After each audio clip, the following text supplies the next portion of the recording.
not so optimistic. I believe conspiracies that there is a concerted effort by someone or something to make everything around us ugly. Though I cannot decide whether or not it's just the latest fad to make everything black, gray, and dull, or because it's cheaper and faster. I won't really say faster, but I'm sure some of y'all have been victimized by walking outside of your work, just being met with the pungent smell of trash and the sounds of traffic serenading you on your way home. Recently, I've had a couple of my friends come back to our hometown from college, and they came back with such a shock, like culture shock coming back. And it's because I forgot to tell them that recently an excavator had gouged out the heart and soul of our town and replaced it with these empty luxury apartment buildings.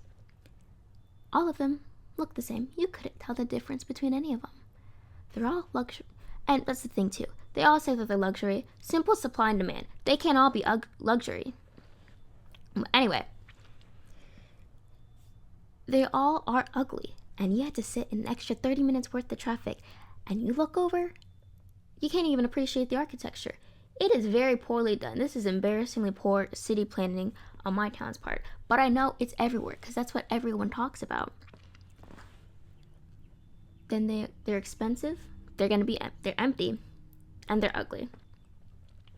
We are the only animal that has free will, and our biggest folly is that we have segregated ourselves from our true nature, which is our attraction to beauty.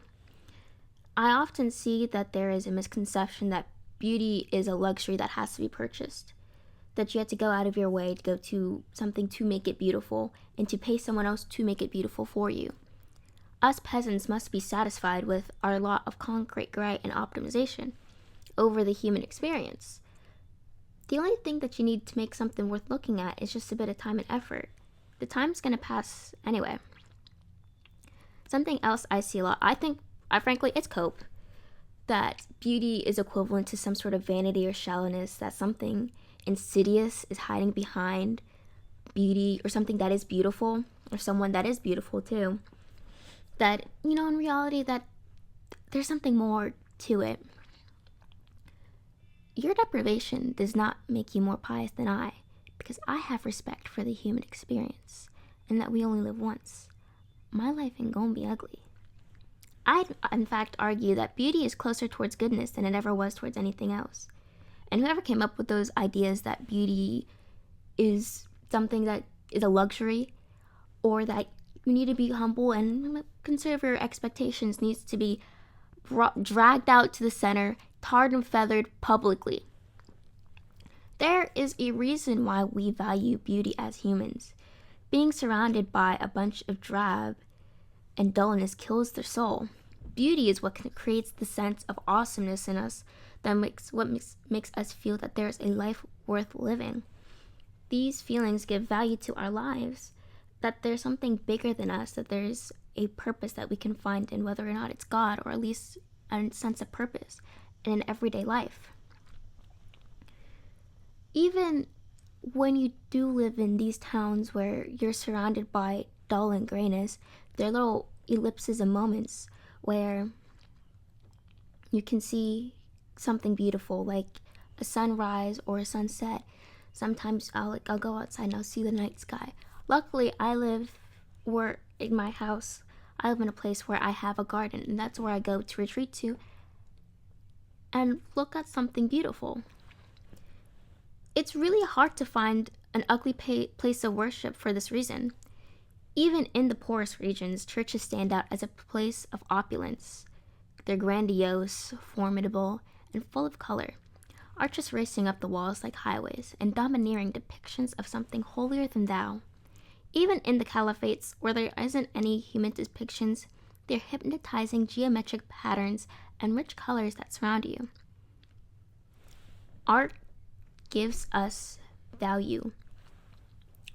Art gives us a hope for the future.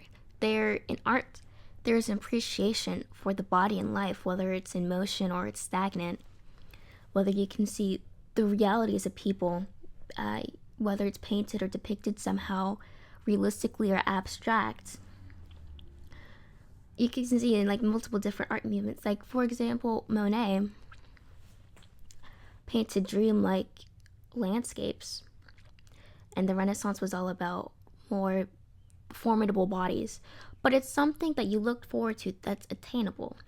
And I believe it keeps us a lot of times from being nostalgia poisoned when there is an influx of art in a society. You there is something there is a few in times where their lives were considerably more difficult than ours living in modern times, there was still more hope for the future because there was something to be attained, because you were able to dream easily and at least have something beautiful in your future.